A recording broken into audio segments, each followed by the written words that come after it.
What up, guys? Rod coming in soon, very soon.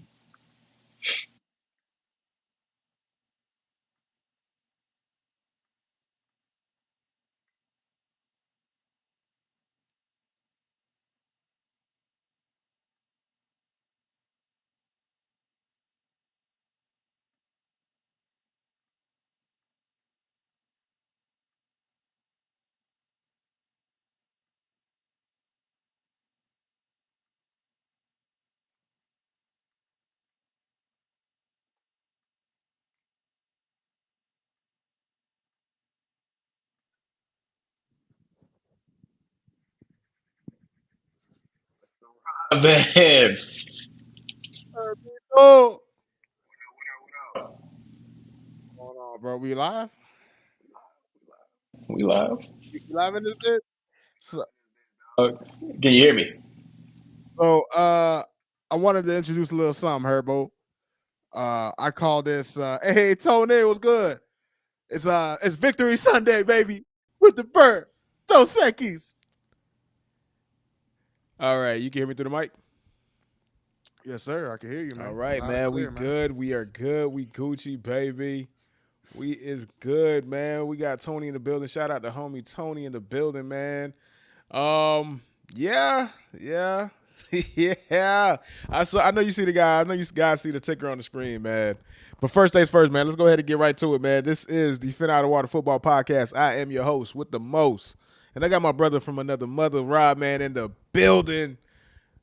We are on the Rod, heels of man. another domination from the Miami Dolphins. Dominated the Carolina Panthers 41 to 21, 42 to 21. Excuse me. That is the score. It was looking kind of rough for the Miami Dolphins. You guys went down 14 zip to the Carolina Panthers. There was a lot of people who had their tickets like, what the fuck is going on, Miami? Get y'all shit together. But like most incredible teams, they were like, all right, we done playing with y'all, bro. And then they just went on a run. 21 points scored in the second quarter alone in various ways, bro. Jalen Waddle had a touchdown reception in the second quarter. Rasheem Mostert had a touchdown run in the second quarter. Then you had what was the last touchdown? Was that a bomb? Tyreek, a bomb to Tyreek, 41 41 yard. yard bomb to Tyreek Hill, all in the second quarter, bro. By the first half, Tua Tagovailoa was 13 for 17 for 152 yards for 3 touchdowns just in the first half alone. Really, majority just came in the second quarter, bro. From that point on, the game was over, dog. You guys eventually went up 28 to 14, and that really sealed the deal. The score is not as close as it was. There was a pick six from the second string quarterback that made it seem closer than it was, bro. This was a complete domination, dog. So, Rod, man, you guys are on a high. You guys are kicking everybody's ass, dog. So we don't really need to discuss too much from this game. Of course. But I do want to say this. For that first quarter when you guys went down 14 zip, what was going through your mind? You know, Herbie, it's funny you asked because I remember thinking to myself after the Panthers scored that second touchdown. And Herbie, there were days, now mind you, I've been a fan of this team since like 98, 99. That's when I really started following football. So well over 20 years I've been a fan of this team, Herbie. And I just remember back in the days where when the Dolphins would go down 14 points, it was cold. It was frosty the snowman for us. And I just remember just feeling a calmness, especially after the first down we got was a big play, a 27-yard catch to Tyreek. And in that moment, I said, aha, I said, the boys are ready to turn it on. They don't spotted these boys a good 14. And now they're about to ramp it up. You know what I mean? Because the Dolphins are now at a place, Herbie. And I didn't think I would see this, Herbie, because I spent so many years being in purgatory watching, and many of us Dolphin fans, Tony can speak to this. We were in purgatory. You know, like for us, like Herbie, I'm gonna be honest with you. This is where I'm at with the Dolphins. I would almost rather us be third and long than third and one, because sometimes when we're on third and one, we get too cute. Like the second 3 and out that we had, Herbie, we had no business running that play, bro. Just fucking run it up the gut. Just get 1 yard. Like sometimes Mike McDaniel gets a little too cute. He likes to complicate things a little bit. But Herbie, I was never in doubt. I was never worried. I just remember watching Bryce Young get that touchdown. X almost had the pick and went right through his hands. And I just remember saying, oh, it's gonna be one of those games. And you know, to their credit, the Miami Dolphins offense stormed back just like I thought they would. And the defense, you know, they picked it up. They were able to slow down the Carolina Panthers. But I will say this, Herbie. the thing about the Dolphins that probably would concern me, especially going into facing teams like the Eagles and the Chiefs, which we have 2 out of the next 3 weeks, is the fact that I just don't trust the defense yet. And I know the defense got it together. They didn't allow another point after the first 2 scoring drives from the Panthers, which is good. But against bad teams, you expect to be solid, you expect to be good. But I just don't see enough from them that gives me the faith that when we go up against the Eagles next week on Sunday Night Football, when we go up against the Chiefs in Germany in 2 weeks, those are teams that not only have great offenses, but their defenses are much better than ours. And that puts us at a disadvantage. And it just makes me think that, Herbie, we are in our Marino era. Like, that's where we are right now. That's like if you look at the historical Dolphin teams, especially like when he first came onto the scene in the mid 80s, the Dolphins defenses back then were not that good. Like, against bad teams, they were able to kind of be solid and be decent. But against good teams, it was always a boat race. And the 2 great offenses we faced this season were boat races. It just so happened that the Chargers have a disappointing defense just like us. So, Tony commenting here, the defense needs to start hot, not get hot after the first quarter, especially with who we got coming up soon. And you're absolutely right, Tony. Like, we need the defense to start faster. I knew that it was going to take some time for the defense to gel together. Jalen Phillips has been out with an oblique injury. So, we just got him back this game. Jalen Ramsey is looking to come back sometime in November, which hopefully even then he may not be the same. But, those aren't excuses, man, because when we go up against the best teams in the NFL, there won't be no excuses when they put up points. So, Vic Fangio, and he was a hire, Herbie. Like, I was super excited about the hire. I mean, if you go back, I talked up the hire. Like, right now, it's not looking like a good hire. He's looking like, what he's looking like, Herbie? He's looking like one of these fucking dinosaurs. Like, that's what he's looking like. He's looking like another fucking NFL dinosaur. And teams are still running his defense, but it just seems like he's having trouble adjusting to the personnel, right? Because at the end of the day, whatever he wants to run, Herbie, the kind of personnel that we had on our defense was meant for an attacking defense. We had a very blitz-heavy scheme the past few years. So a guy like Jerome Baker, he's not going to be a good Mike linebacker. He's just not a guy that has the range of the instincts for that. So, that's why you go and get a David Long, who has been disappointing. I'll keep it a buck. I was excited for him. He's one of my favorite pickers of the offseason, not right now. But, I don't mean to we won the game, right? I don't mean to rag on the defense. I have my concerns because, shit, I think this Dolphins team could do something. And that's the first time in my life I could really say that. And the offense is there, clearly. Devon, no A-Chan, no problem. Like, it didn't matter, Herbie. The offense is there. The offense is there. So Tyreek Hill gets cramped up. We still keep driving, score a touchdown. Doesn't matter. Like, doesn't matter at all. The machine keeps going, Herbie. Okay, so I want to get in. I want to talk about the offense, but before that, I want to piggyback off of what you're saying in regards to the defense, because it's funny that you mentioned defense, because I think I had an epiphany in regards to defense, and it's going to be a long-winded story, but everything I'm saying, it all adds up to the point that I'm going to make overall, right? And it's the evolution of football, and not from a physical standpoint, but from a business standpoint. So stay with me. You ever seen that the series that is on NFL Films on NFL Network, where they'll have like a legendary football player and they'll watch film with one of the newer guys or something like that? Yeah. I've seen that. So they had one with Barry Sanders and Saquon Barkley. The most recent one was Raekwon Smith and Ray Lewis. And 2 things. You could tell Raekwon Smith really looked up to Ray Lewis. And 2, Ray Lewis is the standard for modern linebackers. Even though he played in the 2000s, he is still the standard that dudes who didn't even really watch him play, his legacy is so strong that they all just in awe of him. Like, I was watching Raekwon Smith listen to Ray Lewis break down the film, and you immediately realize, okay, that's why Ray Lewis is the first ballot Hall of Famer, arguably the greatest of all time. Like, his eye for detail, his eye for the game is impeccable. But he said this, and watching film with Raekwon, he was like, this drives me crazy because nobody's talking. How can you play as a unit if there's no communication? Absolutely. And it really made me realize this fact. The reason why there's a lack of communication and you don't see people as verbal, you don't see linebackers doing all of this, you don't see all of these different moving parts on defense anymore.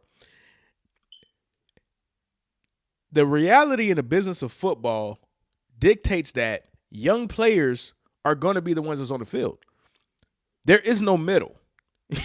You Right. know what I'm saying? Yeah, no, So you're right. you either there's no veterans anymore. You might have 1 or 2 or 3 veterans. There's not enough players on the field that have developed years of cohesion with that next man to them. This is a conveyor belt of people. Your linebacker 1 year might be a completely different person the next year, and the next year, and the next year after that. Your safety, that's next, your strong safety that you might have built a chronometer with for 1 season is gone. So defense is hard because offenses are very sophisticated, but defense is also hard because these people don't know each other that long. Like, Yeah. And it's hard to have that chemistry when you don't have the experience together. You know what I mean? Exactly. It's to your point. So there's a lot of different factors that are going against defenses. The fact that you have people who were drafted to play in one scheme and that defensive coordinator is no longer there. So now you have an influx of players that don't really fit that square peg. That's one. 2, you have the fact that the average NFL expectancy is 3.5 years. You have a bunch of young dudes who don't really even know what's going on. They're just trying their best. And 3, you have defensive coordinators, like you said, who are still dinosaurs, dog, who are not up with the program. It's going so fast. Like, Brandon Staley got his job because he was a defensive coordinator under Vic Fangio or whatever, right? He's from that tree. Brandon Staley is a laughingstock right now. Vic Fangio was 3 years ago was the man, the best defense in the world. That shit looks like trash right now, dog. You know, it's hard. It is looking bad. Funny. It's funny you bring up Brandon Staley, Herbie, because I got a funny stat for you that I saw it randomly on the internet yesterday. Justin Herbert for his career is 27-27 as a starter. In games where his defense has given up 27 or less points, I want to say he's 21-4. When his defense gives up 27 or more points, he is 6-23.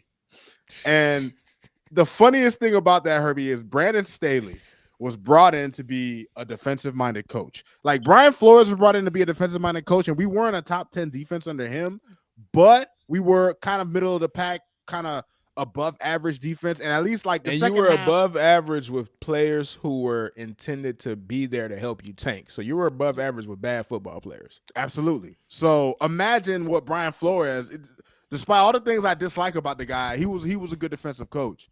What the fuck is Brandon Staley? Like, what value does he bring to the Chargers? It's just hilarious to me, dog. And we'll get to that. We'll get to that when we preview the Cowboys and Chargers later down in the show. But like I said, that was the only thing that. So okay, my perspective when I was watching the game when you guys went down 14 to 0, I wasn't concerned at all because I eventually thought you were gonna win. Because at the end of the day, the Panthers can only score so many points, right? Yeah, right. And I've seen you guys come back down and take over games plenty of times, bro. You scored 21 points against the Ravens, dog. Like, this is nothing new. 28 in the fourth quarter, yeah. 28 in the fourth quarter. It's nothing new. But for a split second, I was like, damn, did the Bills put something on tape that people could, game plan? And now I still am not scared. Obviously, you guys dominated, but it did make me wonder. And I'm just saying, hey, is that something that you guys might have to look for? Because like Tony said, bro, y'all can't have these slow starts against the better teams. Like, you got the Eagles and you got the Chiefs. The Chiefs are not the offense that they used to be, but it's still Patrick Mahomes, dog. So is there something to that, at least, Rod? You may have a point, Herbie. I'm sure that, the way that I look at it when it comes to Miami's defense is that I think that the players right now, considering they were in Josh Boyer's scheme, Brian Flores' scheme for like 3-4 years, excuse me. When you consider all that, I think what's happening right now, this is what I'm hoping is happening anyway, is that the players are just having trouble adjusting to the scheme, right? Like, the thing about playing sports, and especially football, and especially defense, is that you're not supposed to be thinking. Like, defense is all about reacting. It's all about just instinctually understanding what's going on and then just acting. And I think with the Dolphins defense right now, you see a lot of, I think, especially on the second level, on the defensive line, it seems like we have trouble getting pressure for a lot of times. Like, we were able to do it some this game, but I think Vic Fangio is going to have to blitz more than he wants to. He likes to rush 4 and drop 7 back. I think he's going to have to mix it up a little more because when we had, our previous defensive scheme, that's how we got pressure, Herbie. We weren't a team that was regularly getting pressure with 4, even though the talent would suggest we should do that, but that's just not the case. So when it comes down to it, I think what the Dolphins have to do defensively is we just have to do a better job instead of just running the base cover 6 or quarters coverage. We just have to do a better job of mixing things up, confusing quarterbacks. Like, for example, in the Chargers game, the Chargers were going up and down the field, running the ball, passing the ball. They did whatever they wanted. But what ended up winning the game for us, stopping them, was the fact that he dialed up pressures unexpectedly. He kept the offense on their toes to close out that game. And I think, especially when we go up against the better offenses, we're going to need to do a better job of making it harder for these quarterbacks, especially better quarterbacks like Herbie. Like, I remember I watched some of the film against the Bills. Like, number one, just terrible coaching decisions. You can't put your fucking third best corner on Stephon Diggs. Xavier Howard has an actually pretty decent career against Stephon. Like, Stephon Diggs doesn't burn him for 120 yards and 3 touchdowns. That's never happened. So, it just goes to the coaching, making the right adjustments, and Vic Fangio not being stuck in his ways. You know what I mean? Because if he's stuck in his ways and these guys just keep playing off coverage and they keep letting teams just eat them up underneath, it just snowballs, right? Like, they gave the Panthers a lot of easy completions in my eyes, and I'll give Bryce Young some credit. Like, he looked better than I watched some film of him, and he looks like he's improving. It looks like he's getting better.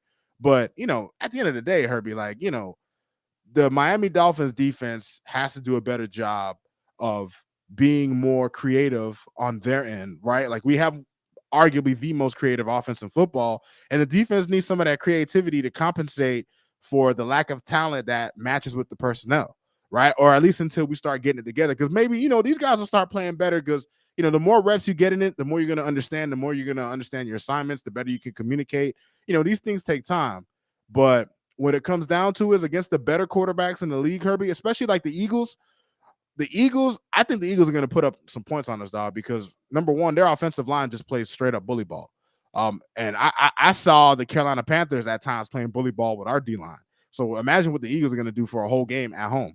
So, we got to find ways to bother Jalen Hurts. We got to find ways to bother Patrick Mahomes, because if we're not able to get pressure on these guys, if we're not able to confuse these guys a little bit, they're going to look like Josh Allen did against us in Buffalo a few weeks ago. And then the Dolphins against good teams will always have to be in a boat race, Herbie, and that will never end up well. More often than not, we'll win some of them, but we ain't going to win all of them.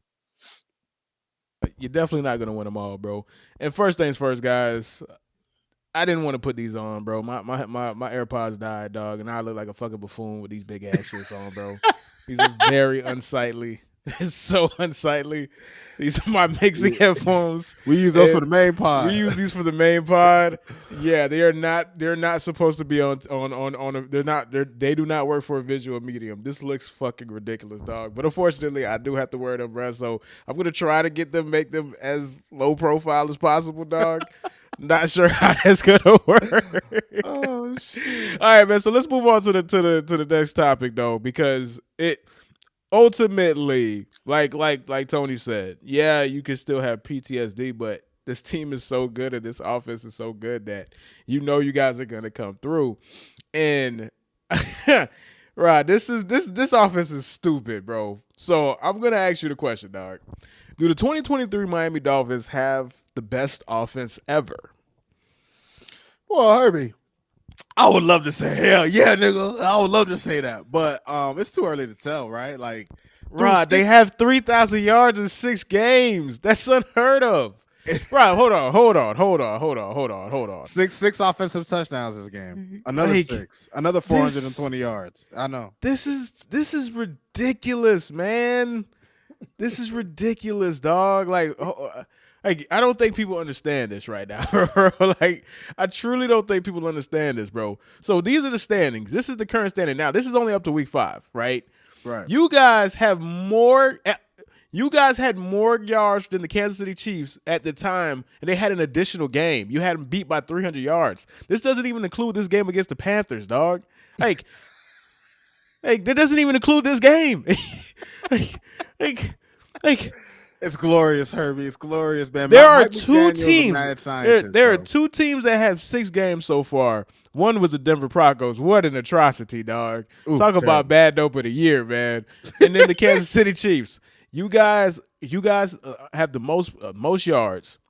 You lead the league in passing. You lead the league in rushing. You're averaging 7 yards per attempt. You have 39 rushing touchdowns, and that's not including all this game. Everything I'm saying does not include this game. They didn't even update it yet.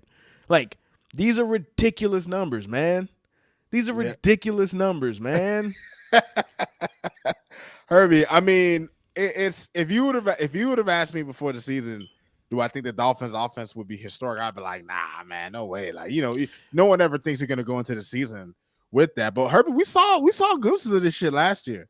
We saw glimpses. Wait, Rob. Because please keep that thought. Keep that thought. I just want to highlight these things while we're here and keep what you're about to say, because I just want to get this. Look at this. Look at the discrepancy between you and the next closest from yards per attempt. It's almost 2. Ridiculous. Rushing yards, 100. You have the next team beat by 100. By 100. You have 80 first downs.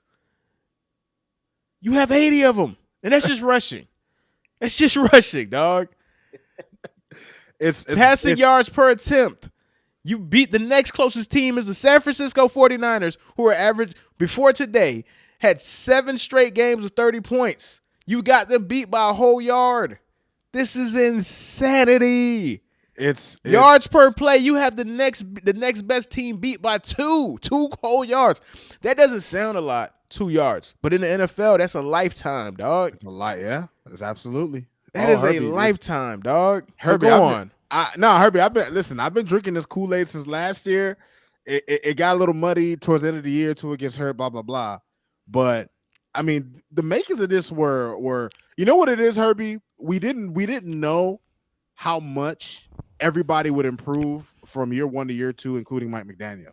Like, everybody from last year got better. Mike McDaniel became a better head coach. He became a better game planner, better play caller. Tua has become a better quarterback. And when I say Tua's become a better quarterback, I want to make one thing clear. One of the biggest knocks into his game, Herbie, and you didn't have to see it much in this game, although you saw it on one of the touchdowns, was Tua was not someone who could really create out of structure. He's doing that every game now. Like, yes, he's not on that play to Jalen Waddle, where he was drifting to his left, threw across his body, and hit him in the end zone. And the funny thing about it is, he threw it to the wrong person, because there was somebody that was running to the out that was wide open. It's Tyreek, but I think he just wanted to get it to Waddle. I think he just wanted to show him some love. Like, Tyreek was right in front of him, but I think he saw that Waddle was also open, so he said, "You know what? Let me show my guys Tyreek." What did Tyreek do? He got a touchdown the very next drive. And speaking of making plays, right? Like, listen, does Tua have a generational arm? No. If you have a throwing contest with Justin Herbert, Patrick Mahomes, Josh Allen, Tua's not going to win. But we got to remember, he is left-handed, and a lot of his plays go to the right side of the field. That 41-yard touchdown to Tyreek Hill was on the right side of the field that he threw 40 yards across his body, dog, and hit him in stride. He got some heat on there too. Yeah, the thing with Tua's deep balls, Herbie, he throws ducks when the footwork is off. It has nothing to do with his arm strength. He has an NFL arm, and he doesn't have a fantastic arm, but he has an NFL arm that has great touch, and that's all you need, Herbie, because the processing is there. Like, dude, like, Tua is so good pre-snap. That's why sometimes his interceptions are crazy, because sometimes he has a little too much faith in the system and what he's seeing. But like that pass to Tyreek, bro, like he knew. Bro, I could tell he knew all the way he was going to throw it to Tyreek, but he made sure to look at the left side of the field. They ran motion to that side of the field. They got the safeties to bite on his eyes and on the movement. And then what do you know? Tyreek is one-on-one on the outside, Herbie. And what happens 99% of the time when that happens, dog? It's going to be a touchdown, especially in Tua's season. Man. So, and last week I want to make a point too. Mike McDaniel, because, Mike McDaniel every week, he has like his favorite play of the game. He broke down his favorite play of the game last week was the 69-yard touchdown pass to Tyreek, because it was a play that Tua called himself. Tua went to the line. He did. From what Tua said, he didn't get the play call on the headset. So he looked at the coverage, picked the play that he wanted to run. And next thing you know, we throw a 69-yard touchdown.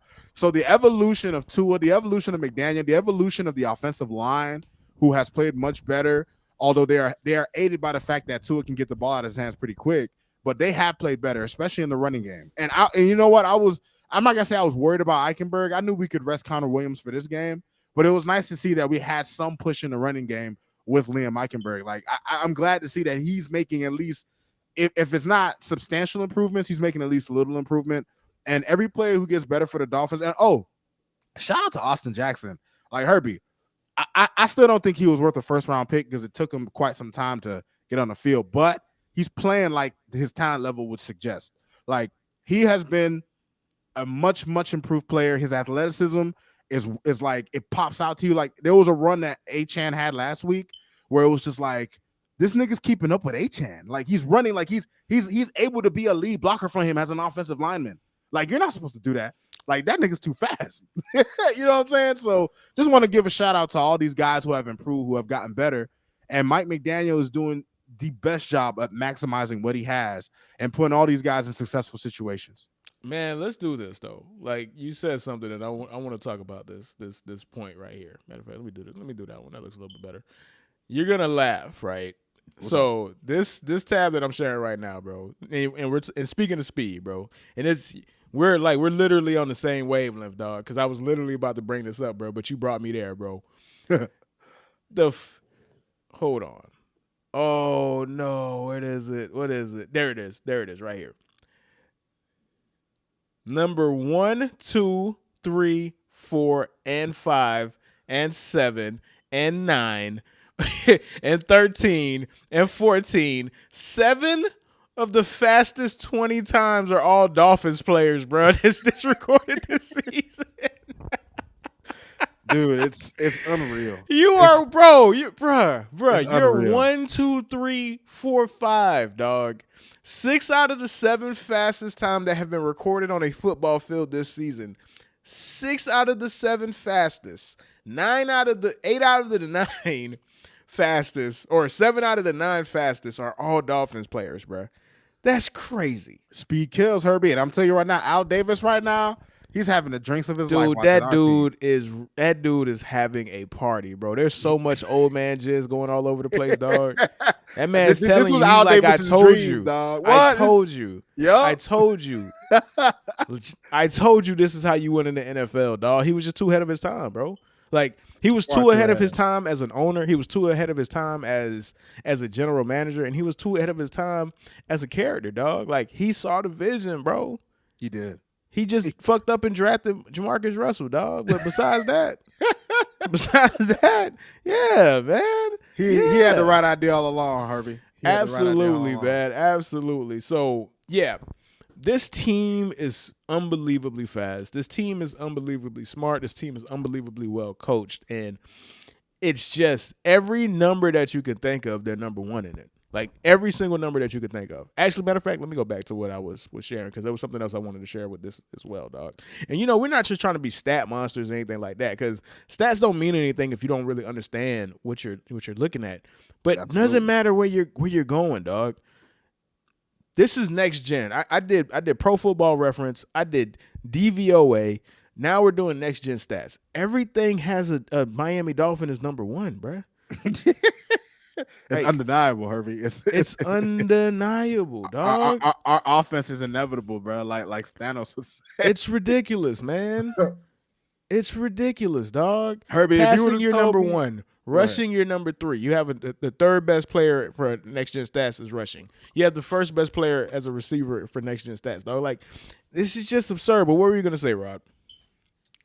You know what, Herbie? I've lost my train of thought. But what I will say. You said if I would have told you. Well, no. Well, I guess I was going along those same lines. Is that like I never thought like listen. I always hoped that the Dolphins would get back to prominence as an exciting, fun team to watch.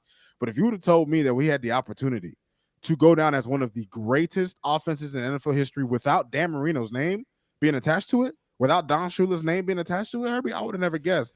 And I'm so happy right now, Dolphins fans. Listen, we haven't won anything yet.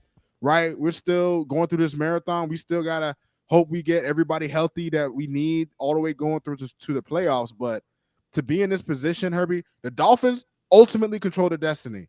We get a win, even if we lose to the Eagles. If we can knock off Kansas City, that's a matchup that we have that going towards the end of the season, trying to get the number 1 seed. Let me tell you something, Herbie. We are crazy in Miami, Herbie. Through the first 3 games at home this season, we have put up almost 150 points.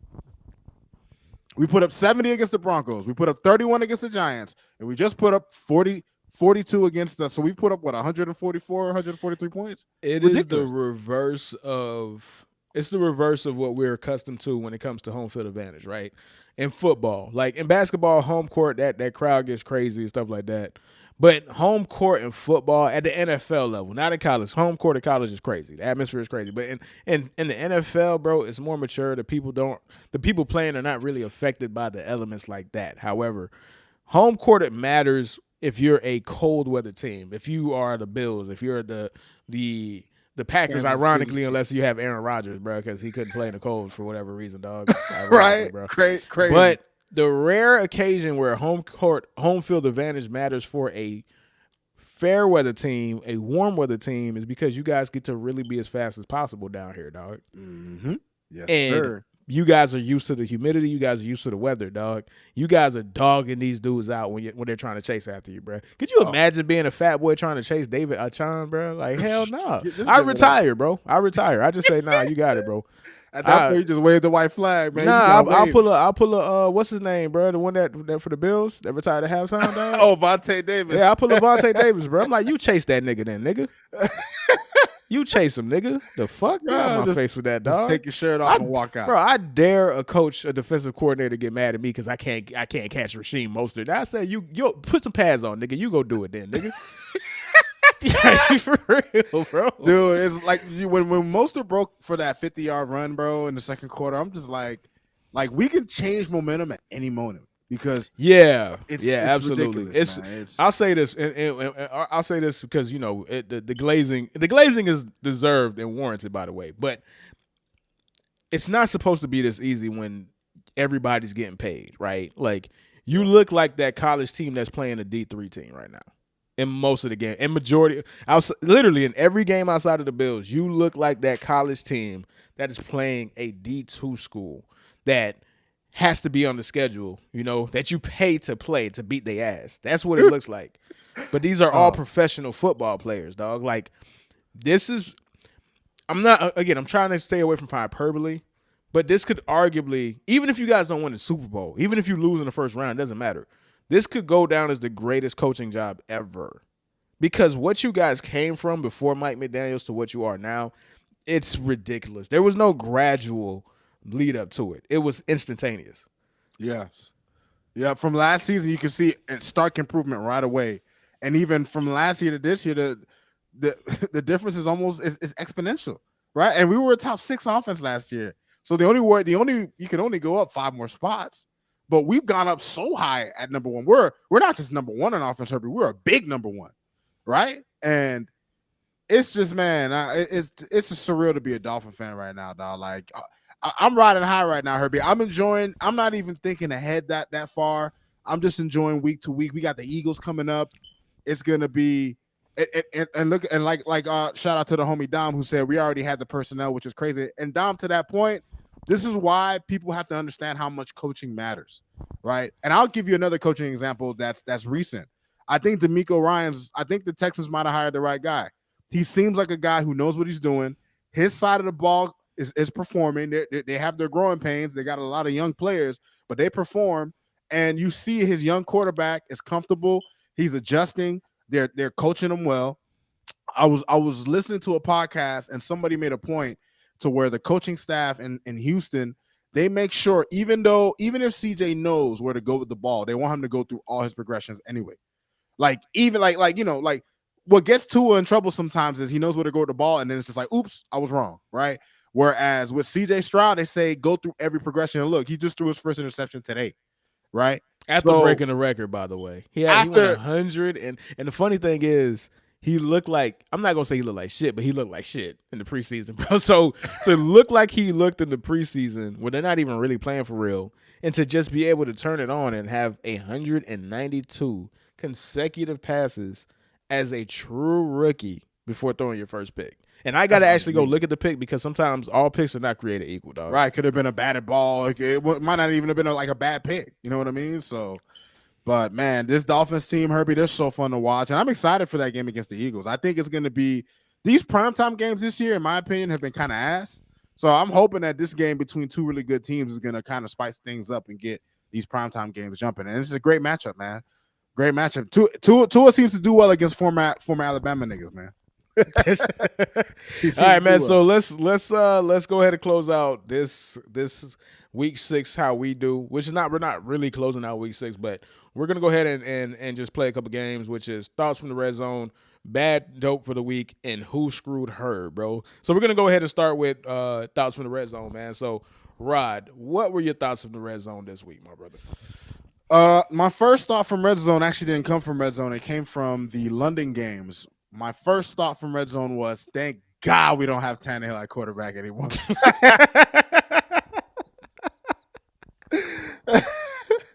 Thank the Lord, bro.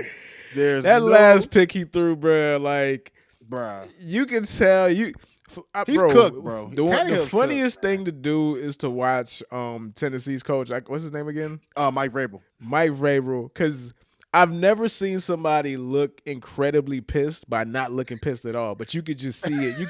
You could see everything he's thinking, bro. And I know he despises whenever he has Malik Willis or Ryan Tannehill on the field. The problem with it is that he's so good of a coach, he's never going to be able to draft a future quarterback, dog, because he keeps making himself be in the middle, bro. You don't want to be in the middle in the NFL. That's the worst place Trust to me. be. We've been there for 20 years, Herbie. Once you're in there, you're mired in it, dog. You're mired in mediocrity. It is hard to pull yourself out of purgatory. Trust me. It is the worst place to be, and he is not going to get himself out of there because he's too competitive, dog. But what else you had, brother? Another thought from red zone that I have, it's actually a more recent thought that I had, is the 49ers finally fall down, Herbie. They lose to the Browns without Deshaun Watson. Whoa, they missed the field goal?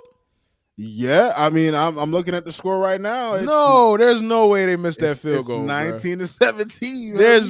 There's no way they missed that field goal. Field goal, and now all the people are gonna come out and they're gonna talk about, Brock Purdy got exposed. But he was bad. He was really bad this game. I'm gonna say this, Herbie, and he was bad because I had the red zone playing while I was watching the Dolphin game, so I kind of had both going on at the same time. So whenever it was on commercial break for the Dolphin game, I'll go to red zone. And I'll catch a good amount of the 49ers game. And Purdy didn't look good. He didn't have his best game. But what I will say is that I'm going to give it time before I say that they've figured out who he is, right? Because he has played so well from his first time playing was against us.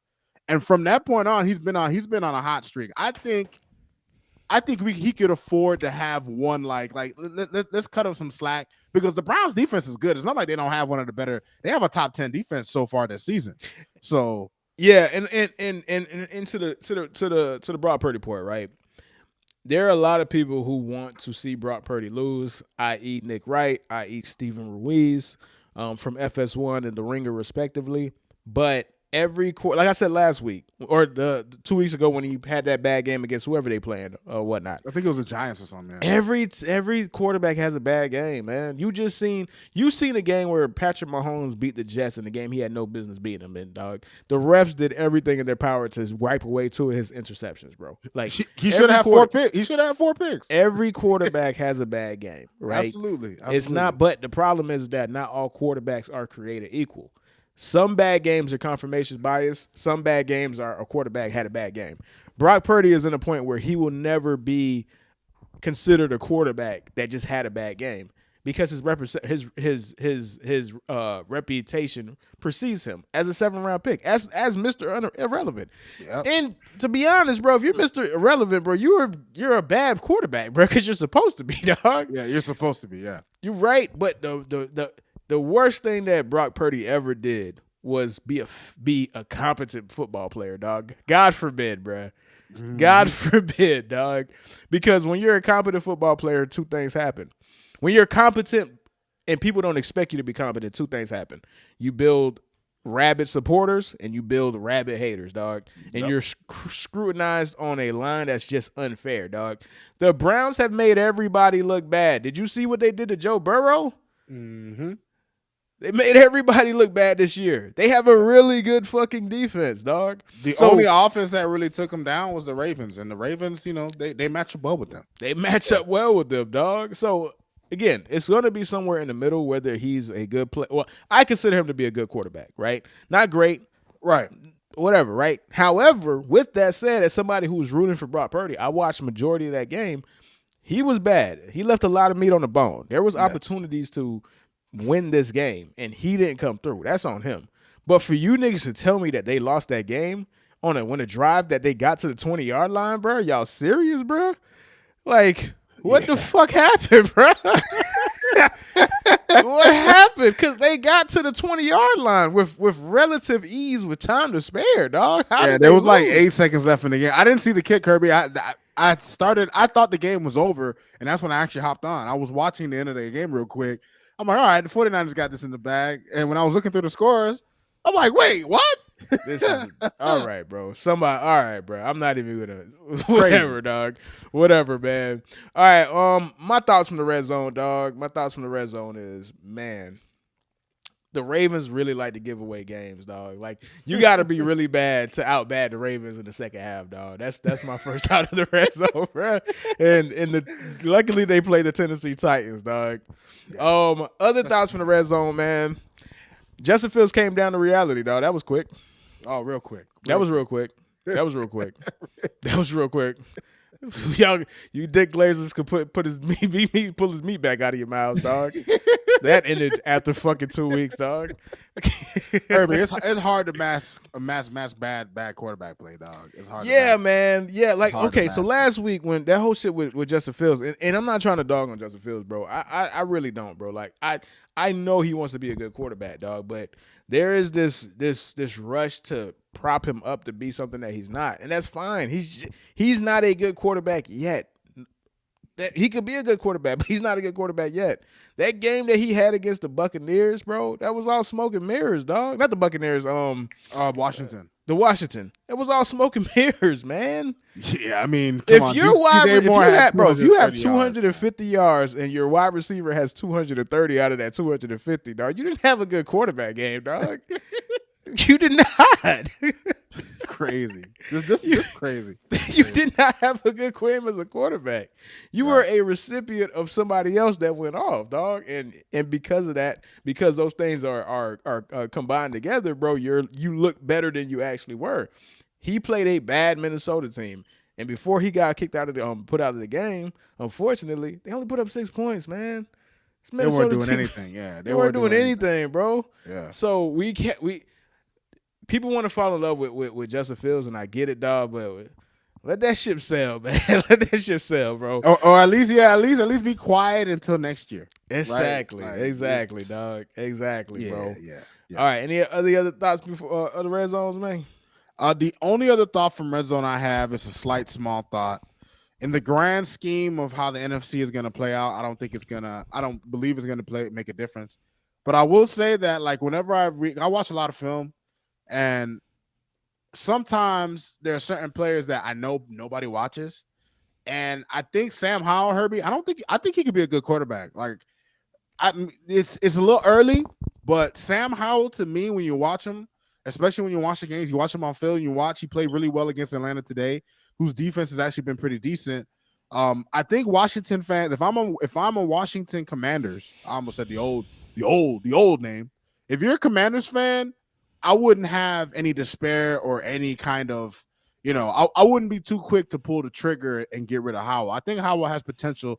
I don't know if he'll be special. Special is different. You usually see that pretty early on.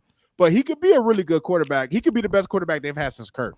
Like, to me, when you watch him play, he makes some really good throws. He throws with anticipation a lot of the time. He's still working on that. But from what I've seen from Sam Howell, Herbie, if I'm a Commanders fan, I'm willing to let it play out a little bit, man, because I think he can end up being a pretty decent to pretty good quarterback for him. Sam Howell is a hilarious football player because he has everything that you want in a good starting quarterback, but he has the worst trait that you never want in a good starting quarterback, and his ability to not get sacked, bro. That is the one thing holding Sam Howell back. I was listening to PFF, and they said something that was scary alarming, dog. They say that his sack rate is the highest that they've ever had since they started recording the stat, bro. Like Ooh. the way that this man can't not get sacked, like he absorbs it like it's a superpower, dog. Like his superpower is to get sacked. That's his superpower, dog. He's a sack sponge, huh? He's That's what he is. Jeez, man, what a tough life. That is a funny. That's a fun. We need to trademark that, bro. That needs to be like a show name, bro. Who's a sack sponge, bro? Like Russell Wilson and Russell Wilson's son, bro. Sam Howell, dog. Sack sponges. All right, man. So let's go ahead and talk about something else, man. Let's talk about bad dope of the week, man. Bad dope of the week, man. Number one, bro. Number two and number three, man. Desmond Ridder, man. Put a fork in this nigga, please, dog. Please put a fork in this nigga, man. Please put a fork in this nigga. He is cooked, man. Oh, 3 man. picks against the team that you just seen Justin Fields go off on. And you threw 3 picks against that Washington defense, bro. That has been of a defense, bro. Yeah. Whatever game plan they used last week, bro, I guess they try to retrot that same shit. They did it with the wrong nigga. Did it with Desmond Ridder. Desmond Ridder threw 3 picks in a game that they still could have won. They only lost by a touchdown. They only lost by they could have won that game. He was literally the reason why they lost that game, dog.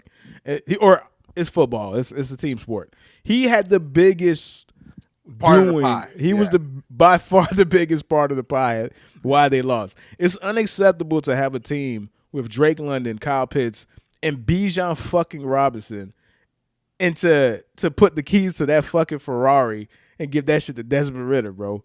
Yeah. No, bro. He's not a good driver, man. I think Atlanta, it would do them some good to tank this year. I think because they have offensive talent, bro. Like they have skill position talent.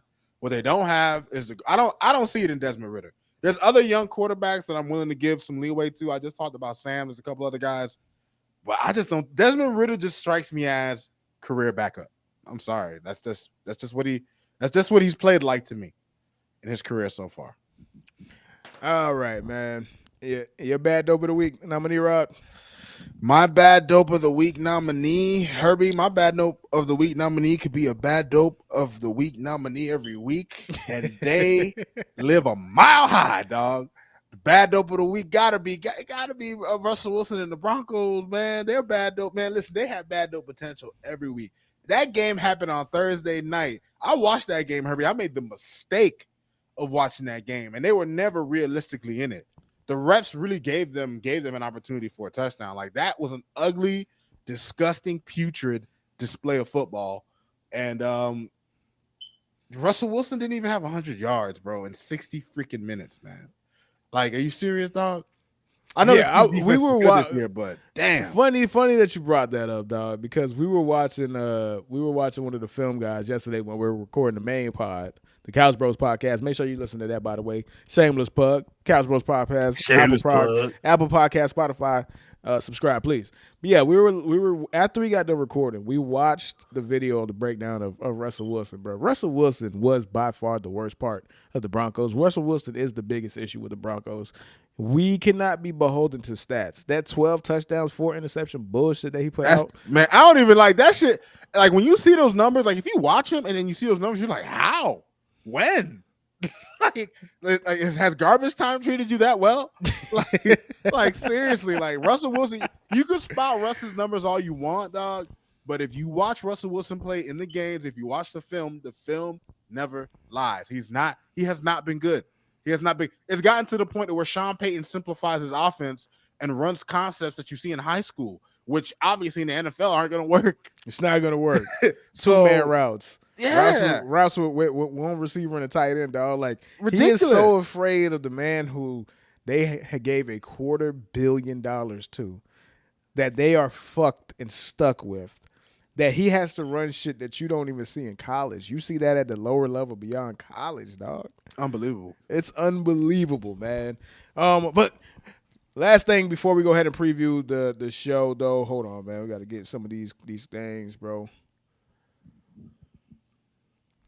My man said if they get Penix, they'll be good next year, bro. Possibly, man. Possibly, bro. He was looking really good for Washington.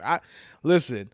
The Broncos, the Panthers, and the Bears are all going to be in a situation where they're drafting quarterbacks. The Panthers, unfortunately, drafted the wrong one, and they're stuck with him. I don't see them pulling a Kyler Murray, Josh Rosen. I don't see that. And in this game, like there was enough passes where I was like, you know what, there's something there with Bryce Young. So we know Bryce, the Panthers, are not going to draft. I don't know what the fucking Bears are going to do, but we know that the Broncos are getting somebody, dog. That's they for have sure. to. No, that's for sure. Russ is cooked. He's done. That's for sure, dog. All right, man.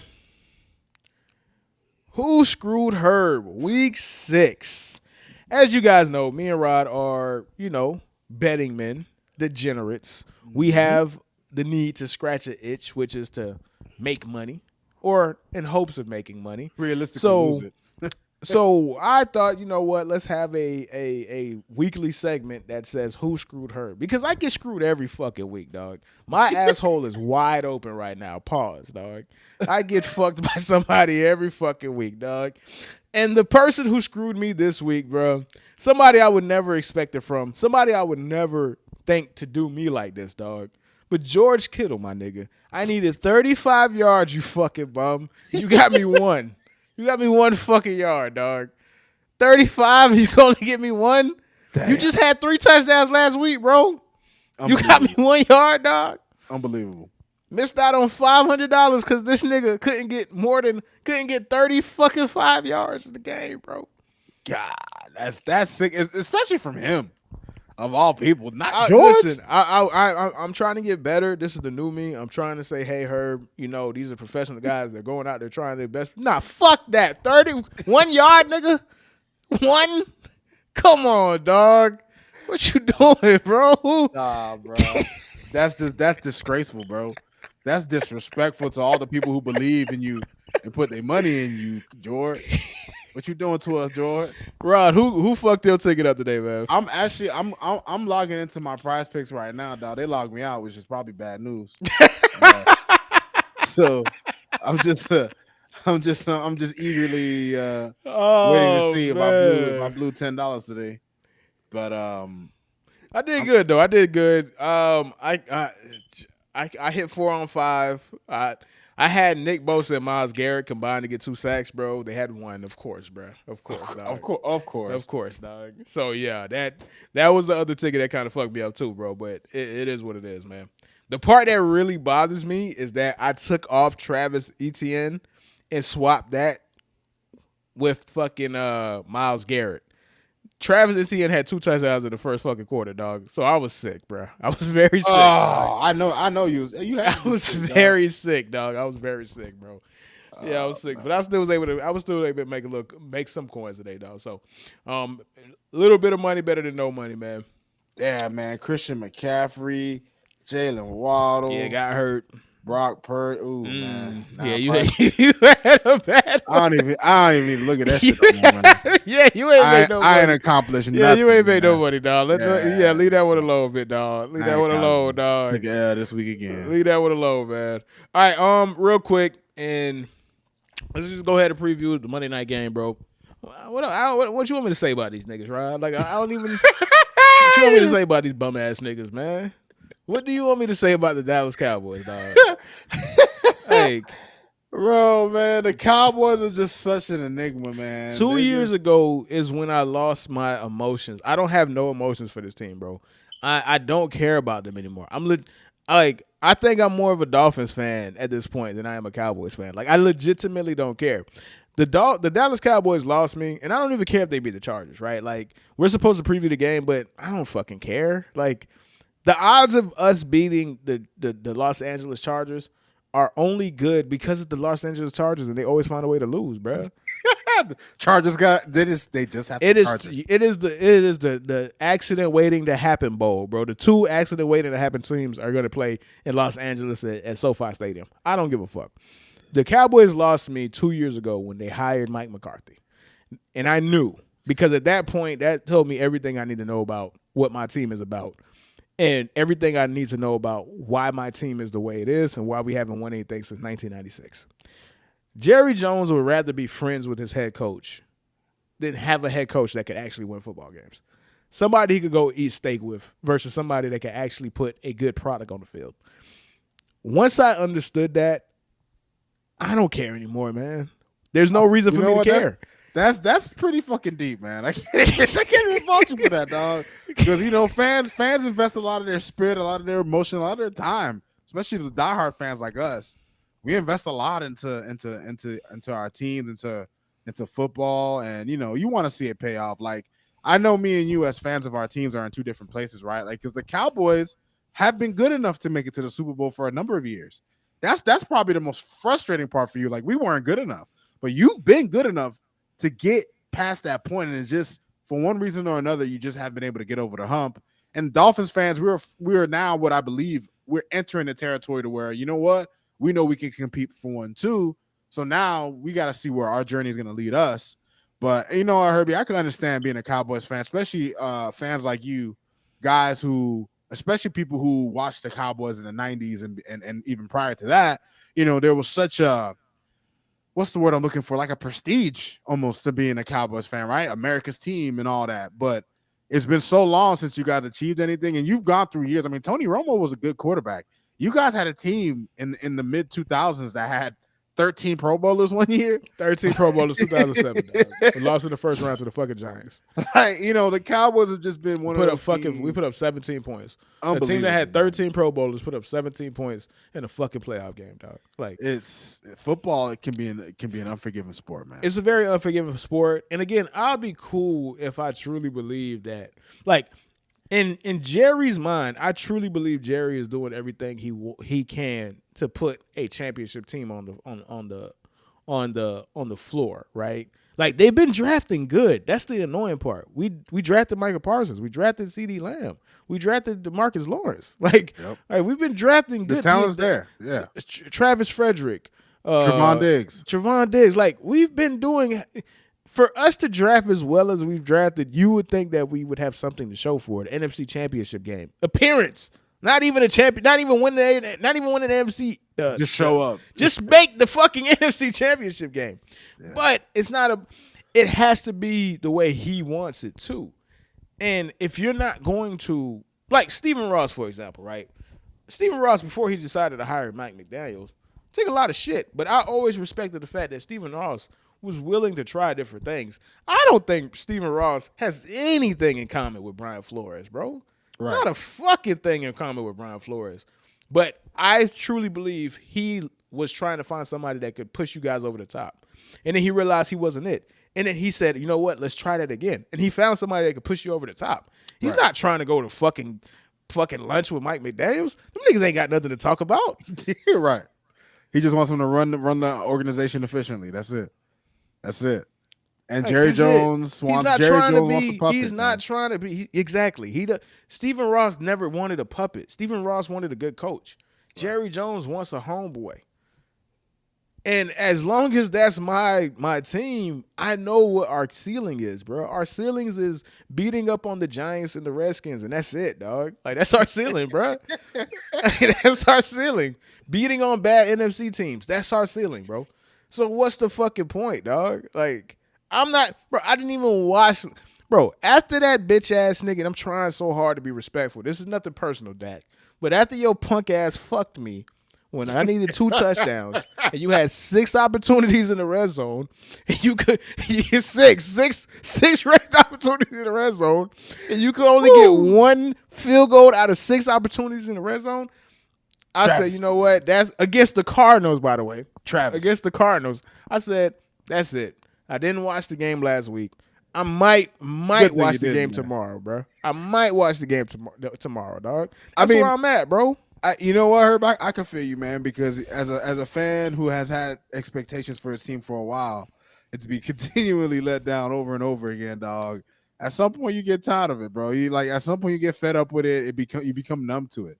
What I will say is that, at least for me, from my perspective, this is a game that ultimately I think for the destinies of both teams doesn't matter, because I think both teams are still going to make the playoffs. Like the Chargers are the best team that you don't take seriously. And then the Cowboys might be like the second best team you don't take. Like for real, like the Chargers are a good team, but nobody takes him seriously because of the Chargers. It's the funniest thing in the world, dog. Like, I know they're gonna make the playoffs.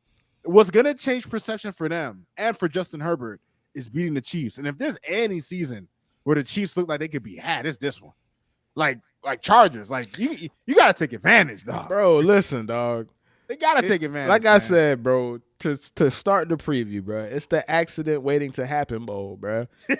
You have the southern version of the accident waiting to happen team, and you have the West Coast version of the accident waiting to happen team, bro. They're the same team, dog. They're the same fucking team, man. Somebody gotta win somebody gotta win it, dog. All right, and last day before we go ahead and close it out, dog. This is a continuation of what I talked about last week, bro. And it manifested itself right on cue, dog. Oh, Caleb Williams, too much hype. We had a conversation. Trust me, there's no gloat that I'm trying to do right now. I'm not saying I didn't wait for Caleb Williams to have a bad game and say, look. No, pull up the tape. We talked about it last week. We literally talked about this last week. Yeah. And I said on the last pod, I said, hey, the way Caleb Williams plays, is it a trait or is it a problem? Right. Because if he's doing it by necessity, it's a trait. If he's doing it just because he has to do it, then it's a problem. And the way he played against a team that can actually take advantage of his, I'm not going to say faults as a quarterback, but last year when he won the championship, I watched a lot of film on Caleb Williams last year, bro. He didn't play like he did last year, this year. Right. This nigga got caught in the sauce, bro. What's the most famous Gucci Man quote, dog? Never get lost in the sauce, because if you get lost in the sauce, then you're lost, bro. Words of wisdom, baby. This man has been going against all of these bad defenses, doing ridiculous, stupid shit that's not football, and he finally played a team. And Notre Dame is not a great defense, by the way. You feel me? They're a good defense. They have enough speed. He finally played a team that could make him pay for the stupid shit that he does, bro. And he threw 3 picks in the first half, dog. And he looked like the player that people were afraid of Patrick Mahomes versus the player that Patrick Mahomes actually was as Texas Tech. I've always had an issue with people saying he's the closest thing we have had to Patrick Mahomes. And I say, no, he's not. Patrick Mahomes at Texas Tech played the way he did because he had to. There's no reason for Caleb Williams to do the stupid shit that he does. He has the better team most of the time that he's on the fucking field, bro. He's a show off, man. That's what he is. He's a show off. He's one of those people, he can do it, so he wants to flash it all the time, because we live in that kind of world now, Herbie, where it's all about highlights and flash and little substance. Like, look at this nonsense that this dude was doing, bro. Look at this complete nonsense. Now, ironically, this is the first pick. I don't actually think this was a bad pick. It was a bad throw. Remember, like we had the conversation with CJ Stroud. All picks are not created equal. The decision was a good decision. It was just a bad throw, right? Like, he got rushed. There's somebody right here. If you can see my pointer, boom.